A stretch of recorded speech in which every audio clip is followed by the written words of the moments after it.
तो हम लोग वृत्तासुर का हम डिस्कस कर रहे थे कि वृत्तासुर का कितना आश्चर्यजनक वृत्तांत है। वृत्तासुर का खुद का आश्चर्यजनक चरित्र है वृत्तासुर का, कि समझ पाना बड़ा मुश्किल हो रहा है। और परीक्षित महाराज ने बोला शुकदेव गोस्वामी को, वही समझ नहीं आ रही क्या हो रहा है। मतलब ये ऐसा आश्चर्यजनक चरित्र कहाँ से निकल के आ गया। और अगर आप भगवत गीता देखो, भगवत गीता में भगवान कह रहे हैं मनुष्य नाम सहस्रेषु कश्चित यतिथि सिद्ध है यततामपि सिद्धानाम कश्चिन माम वेति तत्वता, कि हजारों में से कोई एक तो ट्राई करेगा सिद्धि के लिए, फिर जो हजारों लोग जो ट्राई कर रहे हैं उनमें से कोई एक सिद्धि प्राप्त करेगा। मतलब और जिन्होंने वो सिद्धि प्राप्त कर ली उन हजारों में से कश्चिन माम वेति तत्वता, कोई मुझे भाई विरला मुझे जान पाएगा। कितना घटती जा रही है संख्या, नहीं कि कोई ट्राई करेगा उनसे कोई प्राप्त करेगा, कोई जो है जिसने वो सिद्धि प्राप्त कर ली, कोई विरला मुझे जान सकेगा। तो और फिर भगवद गीता में भगवान ये भी कह रहे हैं कि वेदाहम समतीतानि वर्तमानि चार्जुना भविष्यानि च भूतानि माम तु वेद न कश्चन, कि मैं भूतकाल वर्तमान भविष्य सब मैं जानता हूँ, सारे लोगों को मैं जानता हूँ।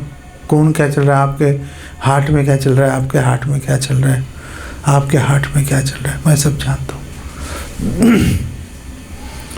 लेकिन माम तू वेद ना कश्चन, वेद मतलब जानना, माम मुझे कोई नहीं जानता। तो कितनी दुर्लभता जो है, भगवान को जानने की दुर्लभता की बात हो रही है। फिर और कौन सा श्लोक है, बहुनाम जन्मनाम अन्ते ज्ञानवान माम प्रपद्यन्ते वासुदेवम सर्वमिति स महात्मा दुर्लभ। दुर्लभ है जिसने ये जान लिया कि कृष्ण ही सब कुछ है। कितनी दुर्लभता है, मतलब भगवान को किसी ने पहचान लिया। तो परीक्षित महाराज ने दो ऐसे श्लोक बोले एक के बाद एक, छठे स्कंद के 14वें अध्याय में। तो उन्होंने बोला कि प्रायो मुमुक्षुवस्तेषां केचन द्विजोत्तमा मुमुक्षा नाम सहस्रेषु कश्चिन मुच्येत सिद्ध्यति, कि मोक्ष के लिए पहले कोई राज्य नहीं है। क्या मोक्ष, भैया कहाँ से आ गए तुम उठ के। फिर किसी ने मोक्ष के लिए रुचि दिखाई, ऐसे हजारों कोई मोक्ष के लिए रुचि दिखाने वाले कोई इकट्ठे होंगे, तो उन हजारों में से कोई विरले कोई सिद्धि प्राप्त होगी, मोक्ष मिलेगा। और फिर उन्होंने ऐसा श्लोक बोला जो कि श्लोक बहुत ही फेमस है। वो श्लोक परीक्षित महाराज ने बोला, और वो श्लोक, ये जो श्लोक है ये प्रभुपाद ने 1 करोड़ बार कोट कर रखा है। श्लोक को 1 करोड़ बार आप देखोगे हर जगह प्रभुपाद ये श्लोक कोट कर रहे हैं। मुक्ता नाम अपि सिद्धा नाम नारायण परायण। आपने सुना है ये श्लोक? कितने लोगों ने सुना है वैसे? हाँ, ये तो फेमस श्लोक है, आपने सुना नहीं श्लोक है?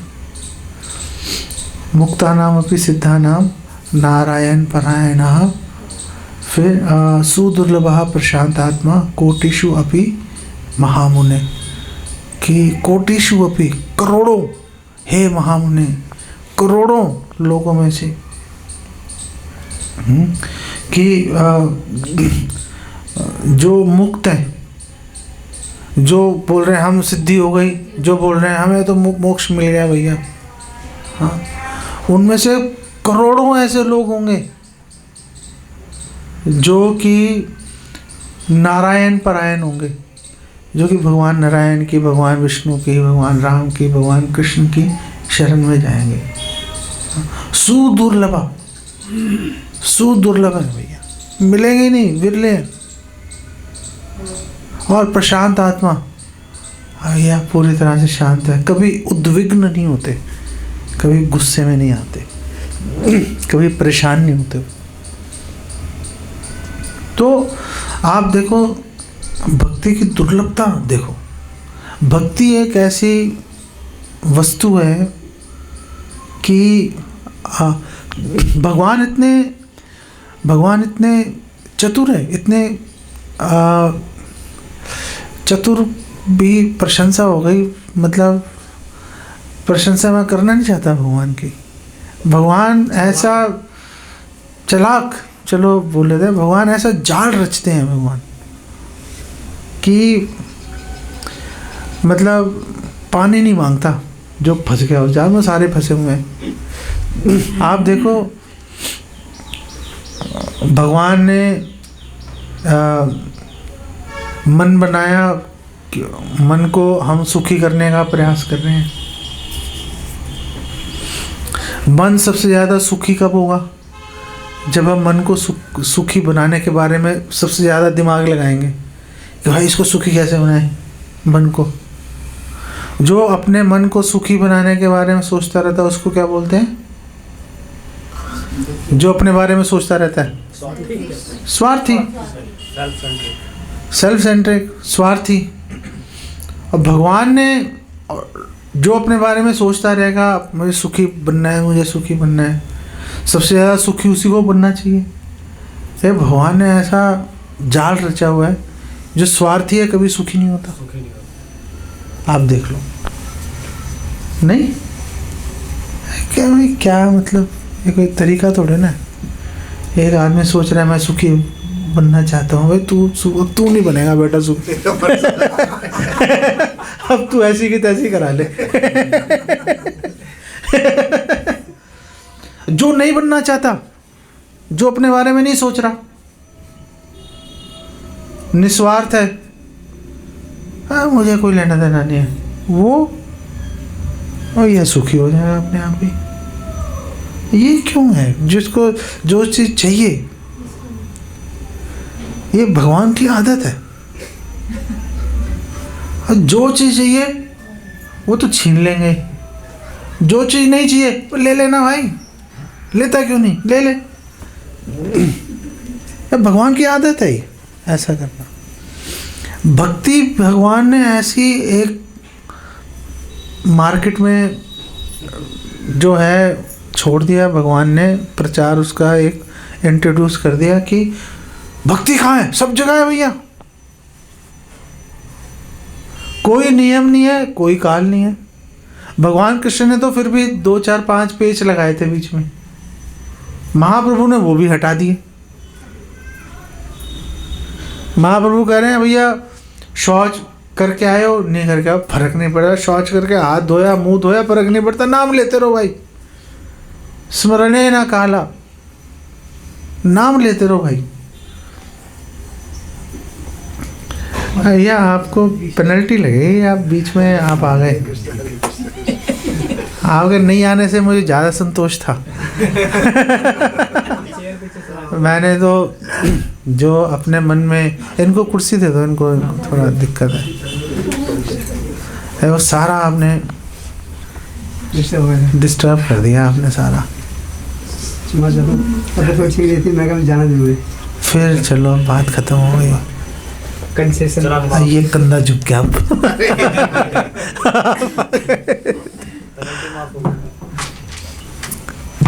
मैं उम्मीद कर नहीं रहा था आपकी और जयराम प्रभु की। मुझे लगा कि आपने वो कमलाकर प्रभु कहाँ जा अच्छा तुम्हारे को भगाया थोड़ी ना। हाँ कोई नहीं आते राजा। तो भक्ति मतलब भगवान, मैं बोल रहा था, हम बात कर रहे थे भक्ति की दुर्लभता के बारे में कि भगवान ने भक्ति हर जगह दे दी। कौन कर सकता है? भैया हर कोई कर सकता है, कोई ब्राह्मणों का अधिकार नहीं है भैया, उस पर सर्वाधिकार सुरक्षित कुछ नहीं है भैया। जो चाहेगा वो कर सकता है, जो चाहेगा वो कर सकता है। बल्कि भगवान ने तो यहाँ तक कह दिया कि जो भक्ति नहीं कर रहा वो ब्राह्मण भी अस्पृश्य है, लेकिन जो भक्ति कर रहा है वो चांडाल भी पूजनीय है। यहाँ तक भगवान ने कह दिया कि कभी कोई ब्राह्मण ये सोच लेगा नहीं जी जरा हम ही करेंगे भक्ति, भैया ऐसा नहीं। सबके लिए भगवान ने ओपन कर दी भक्ति। ऐसे ये प्रश्न भी उठाया जाता है कि कैसे पता चलेगा कि कोई वस्तु सबसे ज़्यादा कीमती है, कैसे पता चलेगा? अगर कोई वस्तु वाकई में महत्वपूर्ण है और बहुत कीमती वस्तु है कि उसके बगैर रहा नहीं जा सकता, वो फ्री में मिलनी चाहिए, सुलभता उसकी सुलभ होनी चाहिए। जैसे हवा है, रहा नहीं जा सकता, फ्री में लो भैया, इसके पैसे नहीं लगेंगे। पानी है, रहा नहीं जाता, फ्री में लो भैया, पैसे नहीं लगेंगे इसके, क्योंकि कीमती वस्तु है ना, अब रह नहीं सकते भैया इसके बगैर। ऐसे ही भक्ति इतनी कीमती वस्तु है, ये भगवान ने फ्री में दे दिया। भैया फ्री में लो तुम भाई, शोर मत बचाना कि जी वो ये हो गया था हमने भक्ति नहीं किया, वो हो गया था भक्ति नहीं मिली, हमने यूँ नहीं कर पाए। और कोई भैया नियम कानून नहीं है, धड़ल्ले से करो जो करना है। लेकिन फिर भी भक्ति इतनी सुलभ है, भक्त दुर्लभ है नहीं? अजीब सा चक्कर नहीं? भगवान ने विरोधाभास खड़े कर रखे हैं। जो चीज सबसे सुलभ है, कोई दिख ही नहीं रहा उसको लेने वाला। जैसे श्रील प्रभुपाद ने उदाहरण दिया, जब प्रभुपाद पहुंचे ही थे अमेरिका में, तो प्रभुपाद से कुछ लोगों ने बोला, वो मिश्रा था, कौन था जिसके वो योगा स्टूडियो में जाके प्रभुपाद रुके थे, तो है मिश्रा ही था ना, हाँ डॉक्टर मिश्रा, उसके वहाँ पे रुके। तो वहाँ के उसके जो शिष्य थे उन्होंने प्रभुपाद से बोला, ये क्या भक्ति सिंपल सी, हरे कृष्णा, हम तो सांस रोकेंगे भैया, तकलीफ लेंगे, ये सिंपल चीज। प्रभुपाद ने बोला अगर सिंपल है तो करके दिखाओ ना भाई, अगर सिंपल है करके दिखाओ, सिंपल नहीं है तभी तो कर नहीं रहे। तो जो चीज सिंपल है वो लोगों को कठिन लग रही है, जो कठिन है वो सिंपल लग रही है। भगवान ने कितना मुश्किल काम कर दिया भगवान ने, नहीं कि अब भक्ति चारों तरफ, ये क्या हुआ, भक्ति चारों तरफ सुलभ है, लेकिन भाई दिख नहीं रही। कोई भक्त दुर्लभ है, सुदुर्लभा प्रशांत आत्मा कोटिषु अपि महामुने, सुदुर्लभ हो रहे हैं भक्त। और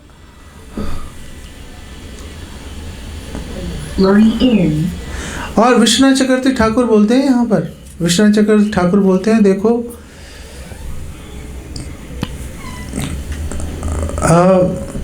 मुक्ति की इच्छा करना कि मुझे मुक्ति चाहिए, वैसे तो वो भी नहीं करना कोई, है ना। मुक्ति की इच्छा करना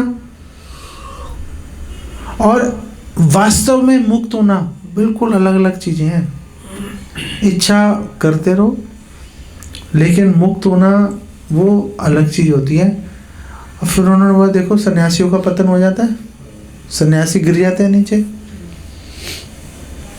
आप और हम ये सोचते हैं कि सन्यासी नीचे गिरेगा, क्या मतलब है कि वो किसी स्त्री से विवाह कर लेगा, कोई हमारे दिमाग में यही आता है। लेकिन श्रील प्रभुपाद ये नहीं बोलते। श्रील प्रभुपाद बोलते हैं अगर सन्यासी का पतन होगा तो समाज कल्याण के काम करना शुरू कर देगा वो, खिलाओ जी, आपको हम फ्री खाना खिलाते हैं, हम आपका फ्री इलाज करवाते हैं, हम स्कूल कॉलेज खुलवा देते हैं। श्रील प्रभुपाद विश्वनाथ चक्रवर्ती ठाकुर वो ही कह रहे हैं कि अगर सन्यासी का पतन होगा वो समाज कल्याण के काम करना शुरू कर देगा वो। समाज कल्याण का काम कौन करेगा? जिसको ये अपने मन में कहीं ना कहीं ये भरोसा नहीं है कि हरि नाम ही सर्वश्रेष्ठ है भैया,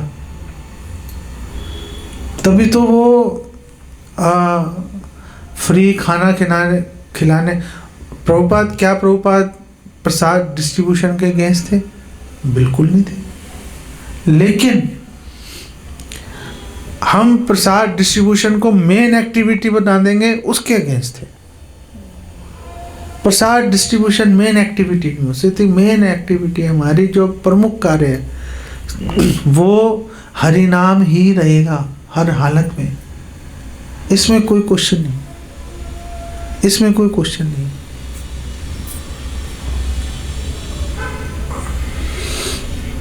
तो लोगों का कोई सिद्धावस्था तो ऐसा नहीं है कि केवल हम लोग ये सोचे कि केवल भक्ति सिद्धि प्राप्त करेंगे, मोक्ष प्राप्त करेंगे। जो ज्ञानी है वो भी प्राप्त कर लेते हैं,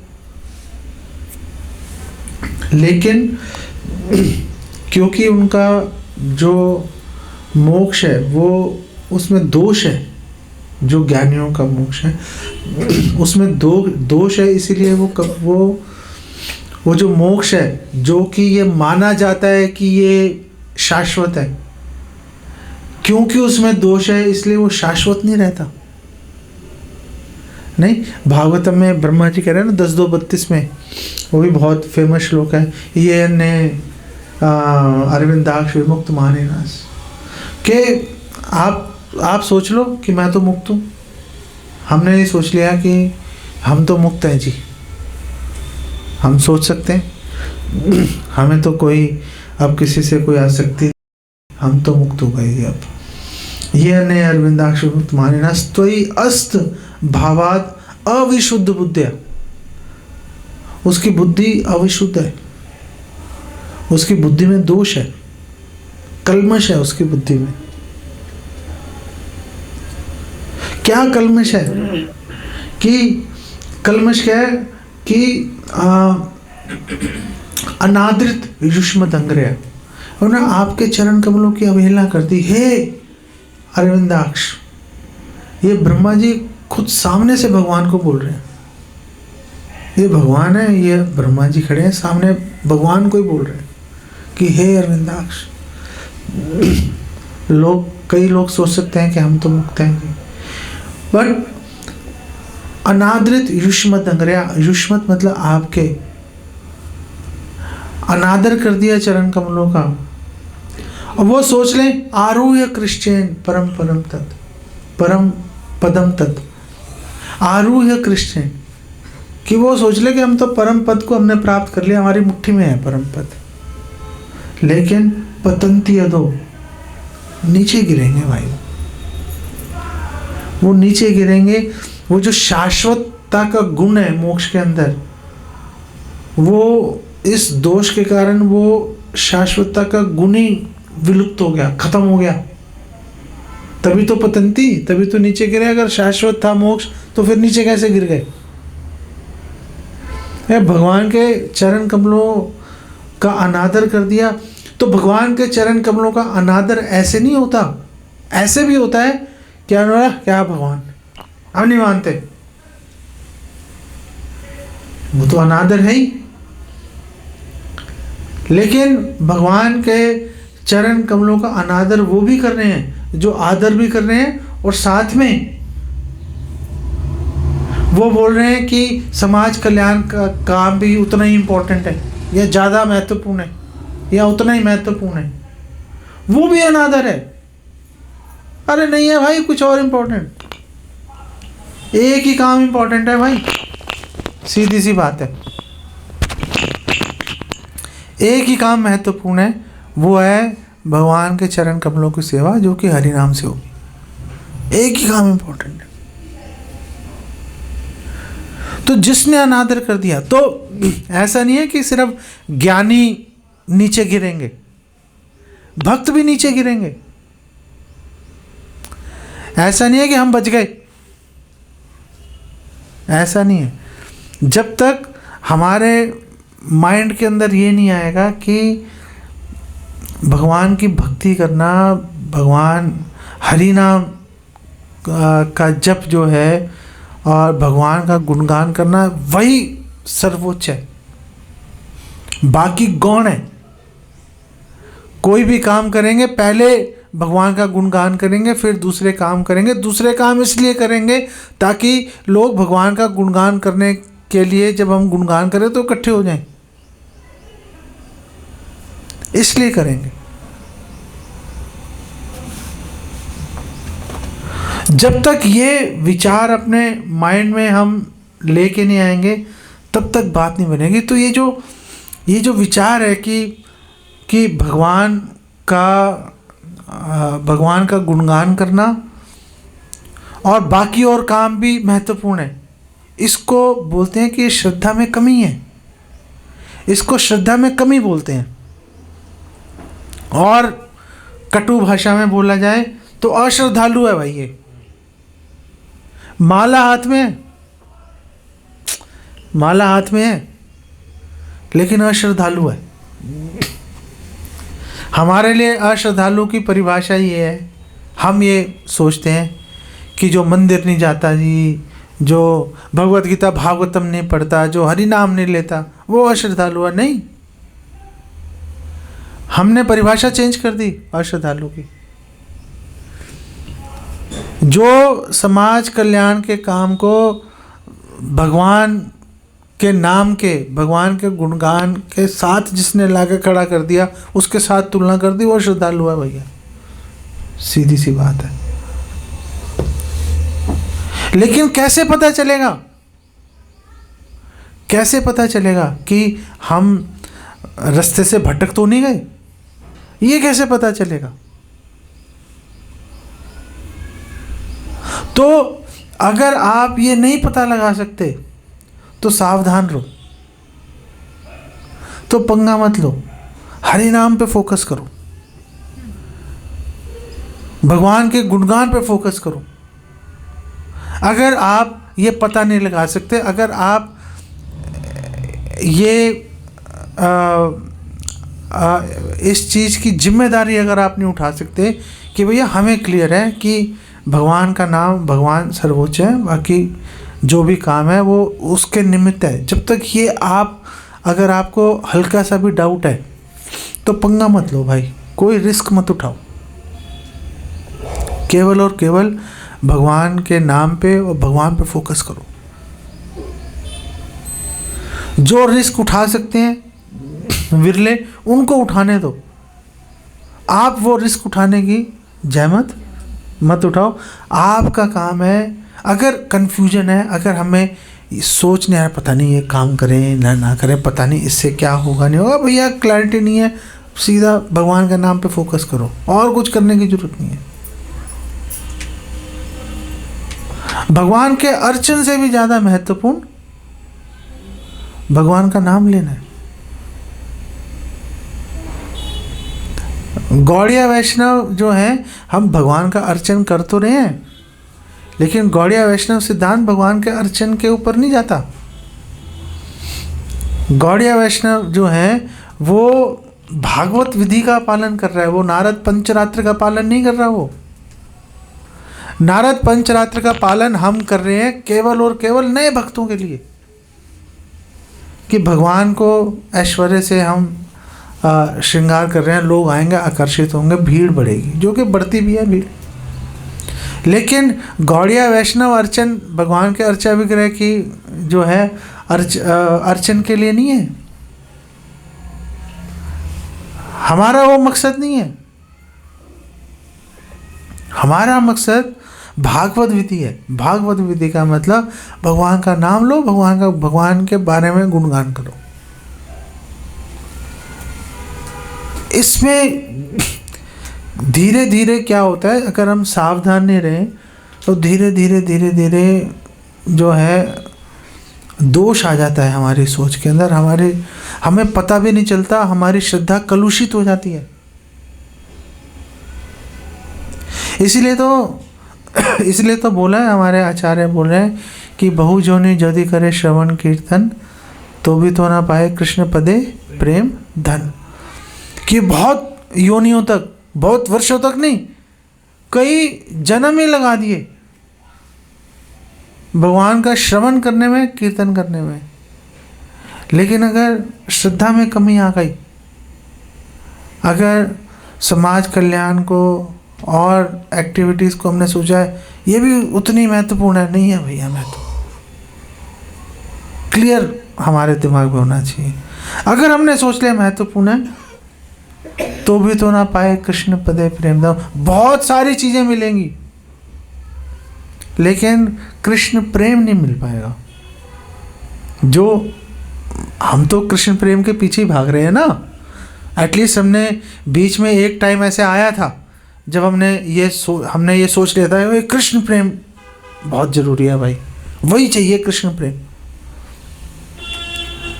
लेकिन आज अगर हम दिल पे हाथ रख के आज हम सोचें, क्या हम कृष्ण प्रेम के बारे में उतनी ताकत से सोच रहे हैं, उतनी लालसा से क्या हम सोच रहे हैं? हम नहीं सोच रहे, क्योंकि हम धीरे धीरे हमारे आसपास के लोगों के चलते हैं या कुछ भी है, धीरे धीरे हम अपने रास्ते से हट जाते हैं। वो जो चीज़ सबसे महत्वपूर्ण है वो महत्वपूर्ण नहीं रह रही। इसीलिए तो बोल रहे दुर्लभा सुदुर्लभा, कि आप शुरू तो करोगे, पहुंचोगे नहीं भाई वहां तक। और भगवान कृष्ण तो मतलब समझ लो भगवत गीता में मतलब चेतावनी दे रहे हैं। भगवान कह रहे हैं कि अगर श्रद्धा में कमी आ गई ना भागवत विधि के प्रति, तो भगवान कह रहे हैं 9:3 में अश्रद्धाना पुरुषा धर्मस्यास्य परंतपा अप्राप्य माम निवर्तन्ते मृत्यु संसार वर्तमनि। अश्रद्धा में कमी आ गई ना तो अप्राप्य माम, भैया मेरे बारे में तो भूल जाना। हम कर क्या रहे हैं? जप कर रहे हैं। लेकिन श्रद्धा में कमी आ गई, जप कर रहे हैं, कोई जप में प्रॉब्लम नहीं है, जप कर रहे हैं, श्रद्धा में कमी आ गई तो भगवान कह रहे हैं अप्राप्य मां, कि मेरे को भूल जाना भैया, मेरे को नहीं प्राप्त कर सकते। और मुझे नहीं प्राप्त करोगे तो भाई फिर निवर्तन्ते मृत्यु संसार वर्तमनि, वहीं पड़े रहना भैया, वहीं सड़ते रहोगे तुम मृत्यु संसार में। आपने कितने बजे तक आप टाइम है आपके पास ना? मैंने कहीं आपको जाना हो बाई चांस, ठीक है।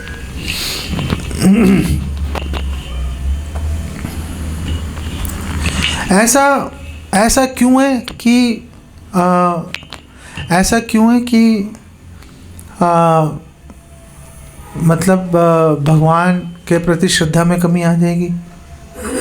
क्यों आएगी भगवान के प्रति श्रद्धा में कमी? कौन बताएगा आप में से? क्योंकि आसरा दूसरा हो गया। क्योंकि आसरा दूसरा हो गया भगवान नाम के लिए। क्यों हो गया? प्रश्न तो यही है कि जब हमारे उसमें थोड़ी सी परेशानी आ जाती है तो हमारे मन में एक बार वहाँ तक चला जाता है। जब कोई परेशानी आई तो दिमाग में डाउट आ जाता है। कि हम सोचते हैं कि हाँ। हमने कुछ गलत कराया मालूम है, इसलिए हमारे साथ ऐसा हुआ है। ये कोई नहीं सोच रहा, सही नहीं कर रहे मतलब। ये कौन सोच रहा है?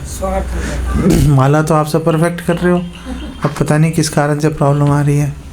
हाँ, श्रद्धा कम हो जाती है, जैसे कुछ गलत हो जाता है, जैसे माता जी कह रही है कुछ गलत हो जाता है ना हमारे साथ, तो ये सोचते हैं कि भगवान ने, हम ये माला कर रहे हैं या कुछ भी, तो अभी भगवान ने हमारे साथ गलत कर दिया, तो इससे विश्वास टूट गया। तो हमारे साथ कुछ गलत हो जाए तो हम हम भगवान को दोष देते हैं। प्रश्न ये है क्यों? हमारी भौतिक इच्छा जब प्रबल हो जाती है, भौतिक इच्छा, सॉरी, इच्छा पूर्ति नहीं होगी। हमारी इच्छा नहीं पूर्ति हो रही, भौतिक इच्छा पूरी नहीं हो रही, तो हम जो है हमारी श्रद्धा में कमी आती है। क्यों का जवाब नहीं दे पा रहे आप। क्योंकि हम उसके पीछे भाग रहे हैं ना, हम भगवान के लिए फिर नहीं सोच रहे, फिर हम उस इच्छा हम भगवान के बारे में नहीं सोच रहे। क्यों नहीं सोच रहे? ये क्यों का जवाब नहीं दे पा रहे आप इधर जा रहे हो, उधर जा रहे हो, क्यों का जवाब नहीं दे रहे। भरोसा क्यों नहीं है? ये तो पहली लाइन ही ये थी, भरोसा या फेथ एक ही बात है। भगवान अच्छे नहीं लग रहे। भगवान अच्छे नहीं लग रहे, क्यों का जवाब क्यों नहीं दे रहे आप? हमारी भौतिक इच्छाएं, हमारी इच्छा। एक मिनट, एक हाथ खड़े करो, देखो। हाँ, हमें जो भक्ति में कार्य करने चाहिए भगवान के प्रति, वो ना करके हम डाइवर्ट हो रहे हैं दूसरी तरह, इसलिए हमारी श्रद्धा कम हो जाती है। तो जो हमें भक्ति में कार्य करने चाहिए थे, हम वो ना करके कुछ और डाइवर्ट हो गए। हमारे का जो हमारा अटेंशन है या हमारी चेतना है। सवाल ये है भाई, क्यों हुआ? क्यों का जवाब मेरे को चाहिए कि ये ऐसा हुआ तो क्यों हुआ। श्रद्धा पक्की नहीं है। अरे श्रद्धा के ऊपर ही तो सवाल उठा रहे हैं हम, श्रद्धा के ऊपर ही तो सवाल उठा रहे हैं कि क्यों नहीं है, क्यों हमारा माइंड इधर उधर चला गया। विश्वास नहीं। हमारी भौतिक इच्छा को संतुष्ट करना हमारे लिए अब फर्स्ट प्रायोरिटी है, तो हमारी भौतिक इच्छा को संतुष्ट करना फर्स्ट प्रायोरिटी है। क्यों का जवाब क्यों नहीं दे पा रहे आप?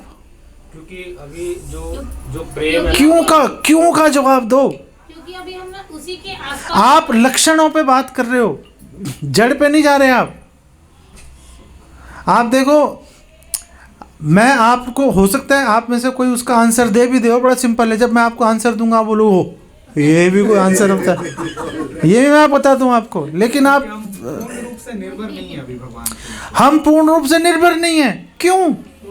भगवान से हरिनाम का भगवान से प्रेम नहीं। हरि नाम कम हो गया। क्यों? अरे आप सब लक्षण बोलते जा रहे हो ना। हाँ, क्योंकि हम भौतिक इच्छाओं की पूर्ति में ही सुख ढूंढते अरे हैं। माता जी, आप भौतिक इच्छा में फंस गए। आप वो आपने उसको एक्टिव पैसिव दाएं बाएं घुमा के वही बात आप किए जा रहे हो। मैंने सुन ली बात आपकी, कोई नई बात बताओ। भौतिक इच्छा के हम पीछे लगे हुए हैं, भौतिक इच्छा संतुष्ट नहीं हुई।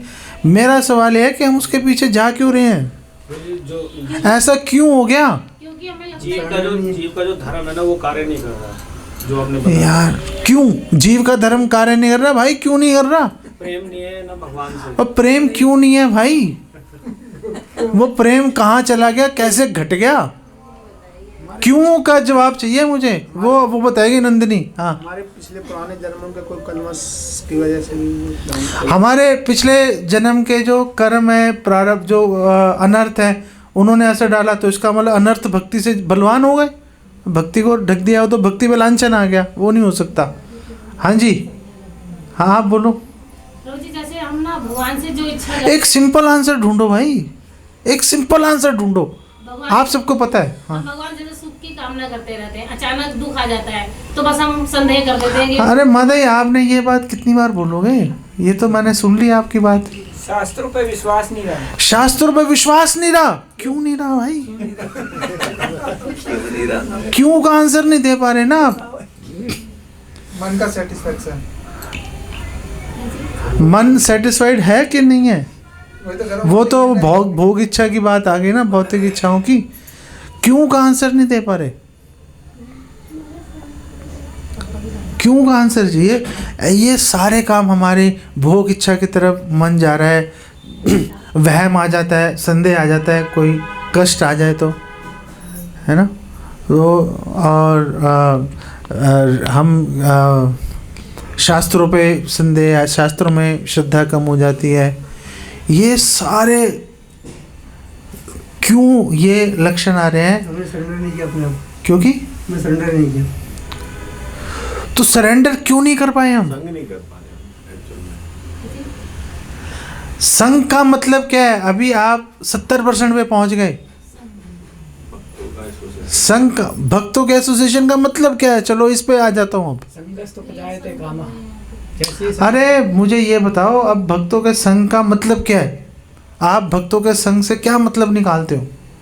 भक्तों की सेवा करना, उनकी बात मानना। भक्तों की सेवा कैसे होगी? हालांकि मैं इसको रिजेक्ट कर सकता था लेकिन नहीं कर रहा, क्योंकि एक तर्क दिया जा सकता है। भक्तों की सेवा कैसे होगी? उनकी बात माने। उनकी, वो भक्त क्या बोल रहे हैं आपको, उनकी बात मान के कैसे मतलब वो बात सुनोगे कैसे? डिस्कस ही नहीं करते हम, सलाह मशवरा नहीं लेते उनसे, कोई फंस जाते या कहीं जब ऐसा लग रहा है कि अपन। अब तो भैया देखो, अब मुझे अब मतलब मैं थक गया आपको खींच के इतना दम लगाया मैंने। दर्पो अभिमानश्च क्रोधम पारस्मैन श्लोक है। तो उसका क्या मतलब है? मतलब दम्भ के कारण जो हम, वो दम्भ क्यों नहीं कट रहा? क्यों का जवाब चाहिए। हाँ, एक आखिरी अटेम्प्ट है। आज गोलोक प्रभु की जय, अब बता दो भैया। जय तो बोल ही दिया। एक आंसर दे ही दो, काम खत्म करो यार, जान छूटे। हम प्रचार प्रसार सही से नहीं कर रहे हैं। प्रचार यार, प्रचार सही से क्यों नहीं कर रहे? उसको प्रचार सही से नहीं करने की हमारे में वो उत्साह क्यों नहीं आ रहा? क्योंकि हम श्रवण नहीं करते। मैंने पूरा दम लगा दिया कि आप लोग श्रवण तक पहुंचोगे, लेकिन आप में से किसी ने श्रवण तक जा नहीं पाया। आप लोग, वो नेत्रपाल जो है सलाह मशवरे तक पहुंचा, वो सलाह मशवरे तक पहुंचा, वो 70% पे आप भी पहुंच गए थे। आपने क्या बोला था? संग। और संग को भी हम उसकी परिभाषा नहीं दे पाए। संग का मतलब हम सेवा तक पहुंच गए नहीं। अब मत दबाओ उसकी टांग यार, उसकी वैष्णव की उसकी टांग दबाना, उसको लस्सी पिलाना सुबह शाम, वही मत पिलाओ यार उसको। संग का मतलब है श्रवण। जब तक हम श्रवण नहीं करेंगे तब तक जो भी आपने बोला वो सारे काम होंगे। श्रद्धा में कमी आएगी श्रवण की कमी की वजह से, श्रद्धा बढ़ेगी श्रवण करने से। रुक्मिणी देवी, याज्ञिक ब्राह्मणों की पत्नियां, मथुरा की स्त्रियों ने तो भगवान कृष्ण को देखा ही नहीं था, लेकिन पहले से ही सुनकर श्रवण करने से आई ना, रुचि आ गई, आसक्ति आ गई भगवान के अंदर। वो तो अब सारे वो हो गए ना, अब तो फिर तो सारे डिवोटीज ही, आप भी हम भी ऐसे। तो अब तो भैया आप पूरी भागवतम उठा के हर पन्ने से एक एक नाम निकाल के देते रहो आप। वो हम लोग श्रवण को इतना महत्व नहीं देते। हम कीर्तन को हम फिर भी महत्व दे देते हैं। कीर्तन मेला हो रहे हैं, ये हो रहा है, वो हो रहा है। श्रवण मेला नहीं होता। कितने श्रवण कैंप्स लगते हैं आप बताओ? 100 कीर्तन मेले होंगे, एक श्रवण कैंप कहीं कोई बेचारा कर रहा होगा, होता नहीं है। और जो श्रवण कैंप लगते भी हैं वो भी कीर्तन बेच हो जाते हैं, वो भी कीर्तन बेच रहे हैं, वो भी श्रवण कैंप कहना उसको बड़ा दिल पे पत्थर रख के बोलना पड़ता है, श्रवण कैंप है भैया। असली में बताऊं आपको तो श्रवण और अच्छे भक्तों से श्रवण, जब तक ये नहीं होगा तब तक जो श्रद्धा हमारी थी वो घटेगी, और जितनी थी उससे आगे नहीं बढ़ेगी।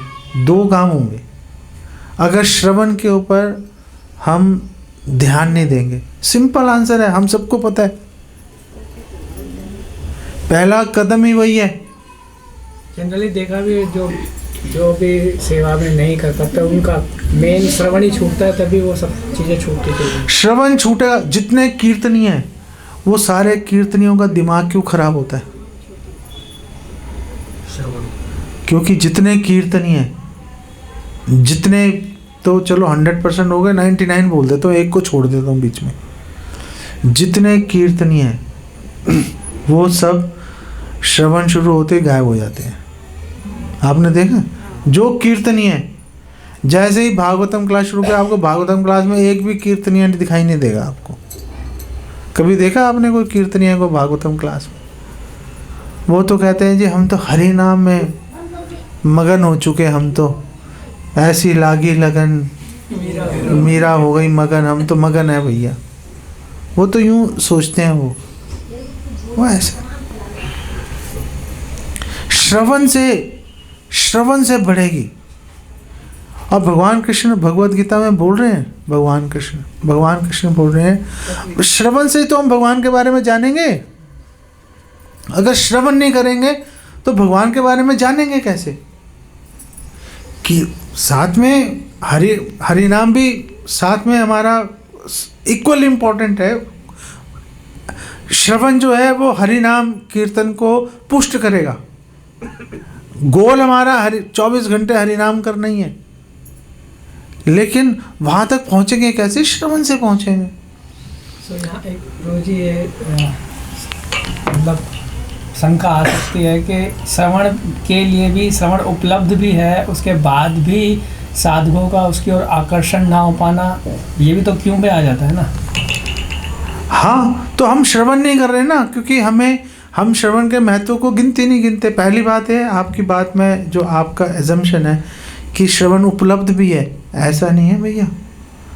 श्रवण बहुतायत में उपलब्ध नहीं है। जैसे हमने ये इवेंट ऑर्गेनाइज किया, हमने विरले अच्छे जो इस्कॉन में भगवान की दया से, प्रभुपाद की दया से बहुत हैं जो कि बहुत ही अच्छे जो है वो लेक्चर्स देते हैं।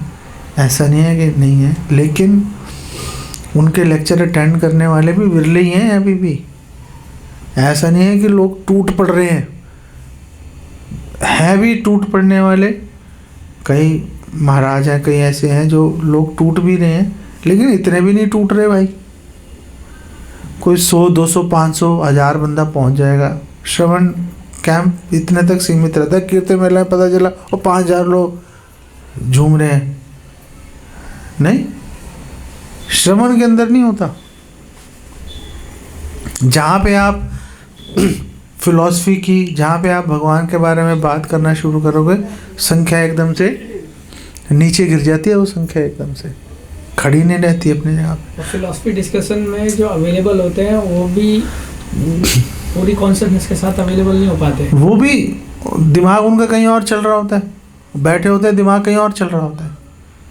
वो तो देखो, उसमें कई बार वक्ता की भी कमी होती है ना। वक्ता का काम है, जो लेक्चर दे रहा है, कि सबको लेके चलना चाहिए वक्ता को। लेकिन जैसे अब हम लोग बैठे हैं, ये सजातीय वैष्णव संघ हो रहा है। हम सब ये संघ करना ही चाहते हैं।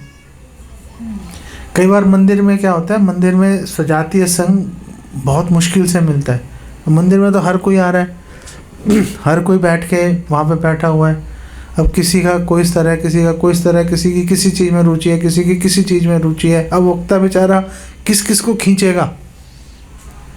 यहाँ पर जैसे इस तरह का जो क्लासेस हैं, उसके अंदर जो वक्ता है, जैसे मुझे दम नहीं लगाना पड़ रहा आप लोगों को खींचने के लिए। लगा भी रहा हूँ मैं दम, लेकिन इतना दम नहीं लगाना पड़ रहा। लेकिन कई जैसे मंदिर में क्लासेस हैं, कहीं और जाओ, हमें बहुत दम लगाना पड़ता है लोगों को खींचने के लिए, एक स्तर पे लाने के लिए जहाँ पे कि आप उनसे अपने विचारों की तरंगे उन तक पहुँचा सको। बहुत दम लगता है उसके अंदर। जब तक हम श्रवण नहीं करेंगे, भगवान के बारे में हम जान नहीं पाएंगे। और भगवान कह रहे हैं, अब जानन्ति मामूढ़ा मानुषीम तनु आश्रितम। अगर मुझे नहीं जानोगे, श्रवण नहीं करोगे और ढंग से श्रवण नहीं करोगे। जैसे मैं एग्जाम्पल मैं 3-4 बार पहले भी दे चुका हूँ। जैसे एक बार मैं जुहू टेम्पल में था बॉम्बे में, और मैं भागवतम अटेंड कर रहा था। एक बड़े सीनियर डिवोटी हैं, वो आए क्लास देने के लिए। उन्होंने क्लास शुरू की, श्लोक बोला, अनुवाद तात्पर्य सब पढ़ दिया उन्होंने। फिर उन्होंने बात शुरू की, अपने गांव की बात की, गांव के कुत्तों की, बिल्लियों की, सांपों की, दुनिया भर की उन्होंने बात की। और बात करते करते करते करते 9 बज गए। फिर उन्होंने बोला इसलिए, वो श्लोक बोल दिया वापस। ओ भैया, वहाँ से तुमने अपने गांव के कुत्ते बिल्लियों की बातें कर दी, फिर बोल दिया इसलिए ये श्लोक है। अब भैया इसलिए कहाँ से ले आए तुम उठा के यार? वो श्लोक कहीं और जा रहा है, तुम कहीं और विचरण कर रहे हो, और लास्ट में तुमने बोल दिया इसलिए।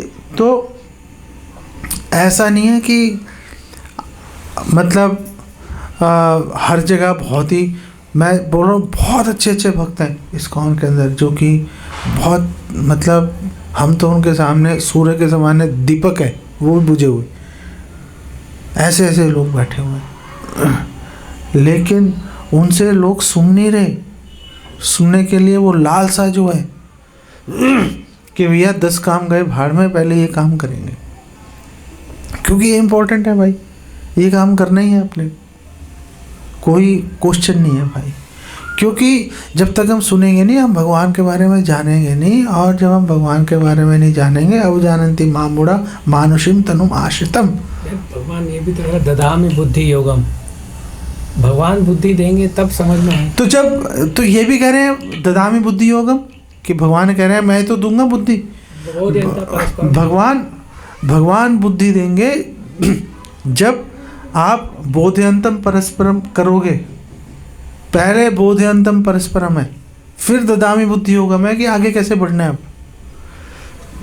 पहले बोधयंतम परस्परम है, ददामि तो बाद में आ रहा है ना, परस्परम के बाद में, पहले थोड़ा ना आ रहा है। ये तो लांछन हो गया भगवान के ऊपर, जी आपने नहीं दी, मैं तो था, देखो मैं तो खड़ा हुआ था वहाँ पे, भाई आपने नहीं दी, आप फिर वही बात होगी ना, देख लो, दी आपने नहीं, फिर मुझे कह रहे हो तेरे पास है नहीं, ये कोई बात थोड़ी ना है। ये तो भगवान पे लांछन आ गया भाई। तो ददामि बुद्धि योगम तब आएगा जब बोधयंता परस्परम, आपस में हम लोग जब चर्चा करेंगे, जब बात करेंगे, जब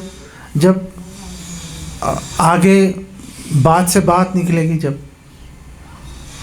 अदरवाइज तो अंटिल निकलेगी नहीं डिस्कशन में, ना ऐसे ही बोधयंता परस्परम में निकलती है बात से बात, अदरवाइज नहीं निकलती। वो भी निकलती तब है जब भाई सामने वाला आदमी दम लगा रहा है, नहीं दम ही नहीं लगा रहा कोई। लोग घर से सोच के आते हैं भैया ये 6 लाइनें बोलनी है, वो 6 लाइनें बोल दी भैया, अच्छा हरे कृष्णा, वापस गए भैया, काम खत्म हो गया। Deep silent. ये सोच के नहीं आता ना, मैं ये अगर ये सोच के नहीं आ रहा कि मुझे प्रभु जी को ऊपर उठाना है भाई, चेतना को, मुझे इनकी चेतना को ऊपर उठाना है, इनकी चेतना को, इसकी चेतना को मुझे ऊपर उठाना है, मैं अगर घर से ये सोच के नहीं आया तो फिर मैं उसके लिए प्रयास थोड़ी ना करूँगा। फिर मैं थोड़ी ना बोलूँगा कि प्रभु ऐसे नहीं है, ऐसे भी कैसे करो यार, प्लीज़ ऐसे क्यों नहीं कर रहे। वो बोलने, लोग भी बोलने में हिचकिचा रहे हैं, क्योंकि भाई सामने चलो श्रद्धा की भी कमी है सामने, और इधर हम जो है जो वक्ता है, जो तथाकथित वरिष्ठ वैष्णव वरिष्ठ भक्त है, वो भी, उसकी भी इतनी रुचि नहीं है, वो भी बोल रहा है भाई काम चल रहा है ना, आ रहा है ना भैया जूते की सेवा में, भाई काम चल रहा है हमारा। अरे वो ऊपर उठाने है ना चेतना को भाई, वो चेतना ऊपर कैसे उठेगी, उसके लिए भाई दम लगता है। उसके लिए आप 36 चीज़ें सामने, तर्क सामने रखोगे, वो तर्क को काट के आगे बढ़ने की दम चाहिए ना। वो जब सूक्ष्म बुद्धि होगी, जब आप 24 घंटे उसके बारे में सोचोगे, तो ही तो वो निष्कर्ष आएगा, नहीं तो कैसे आएगा। जब तक आप उसको फोर्स नहीं करोगे कि अबे और आगे सोच भाई, और आगे सोच भाई, और आगे सोच, तब तक कैसे आगे बढ़ोगे। नहीं, आगे बढ़ना तो फिर इम्पॉसिबल हो गया ना फिर तो। अब आप खुद देखो कि हमें श्रवण तक पहुंचने में, जो कि पहली सीढ़ी है नवदा भक्ति की, शुरुआत ही उससे हो रही है, लेकिन अचेतन से धीरे धीरे हमारे माइंड से वो हटती चली गई चीज़ें, हमने और दुनिया भर की बातें बोल दी जो कि ज़रूरी थी, लेकिन उस बात को जो जिससे हमारी श्रद्धा आई थी उसको हमने दरकिनार कर दिया। नहीं, दरकिनार कर दिया हमने उसको। तो ये जरूरी है, ये जरूरी है। इसीलिए तो परीक्षित महाराज इसीलिए तो हैरान है, अरे भैया इतनी दुर्लभ भक्ति है ये, मतलब इतनी दुर्लभ चीज़ जो है ये, इसको वृत्रासुर को, जो कि राक्षस प्रवृत्ति का है, युद्ध के मैदान में खड़ा हुआ है और जीत रहा है, जो हार रहा होता है ना वो भी फिर बोलेगा हाँ भगवान बचाओ, वो तो जीत रहा है भाई। और जितने हथियार फेंके देवी देवताओं ने सब निकल गए, वो उसको एक झापड़ मारा इंद्रदेव को, वज्र नीचे गिर गया भाई। वो कह रहे हैं उठा ले, उठाने में शर्म आ रही है। वज्र से प्रहार हाँ, जीत रहा है वो। जीतता हुआ आदमी भगवान की शरण में थोड़ा ना जाता है। भगवान के शरण में तो वो जाएगा ना जो कुचला दबा कुचला हुआ है, वो जाएगा भगवान की शरण में। जीतता हुआ आदमी को जाएगा। तो कितनी सारी विपरीत प्रतिकूल परिस्थितियां, लेकिन फिर भी वृतासुर है भैया। फिर भी भाई वो भक्ति दिखने सामने उसकी बात से लग रहा है कि भाई ये भक्त है। वो तो कह रहे हैं, वृतासुर बोल रहे हैं इंद्र को, भाई मैं तो ललाए, तू मार, काम खत्म कर भाई, मैं तो जाने के लिए तैयार बैठा हूँ, मुझे पता है तू मारेगा, मैं कहाँ जाऊँगा, मुझे तो पता है। वृत्रासुर तो यहाँ तक पहुँच गया। हम लोग तो मरने के लिए ललायत नहीं हो रहे ना, और हमें, क्योंकि हमें क्लियर भी नहीं है कि भाई हम वहीं पहुँचेंगे, वो जो एक जगह है, हमें भरोसा नहीं है इस बात पे, क्योंकि हमें अपने हृदय का तो सबको पता है ना, इसके हृदय में क्या चल रहा है, इनके हृदय में क्या चल रहा है, सबको पता है भैया, सबको पता है भाई, टाइम लगेगा अभी। लेकिन वृतासुर तो ललायित है मरने के लिए, क्योंकि उसको क्लियर है उसको कि भैया मुझे तो वहाँ पहुँचना है, मैं तो वहाँ पहुँचूंगा भाई, टाइम क्यों लगा रहा है, देर क्यों कर रहा है भाई, ख़त्म कर।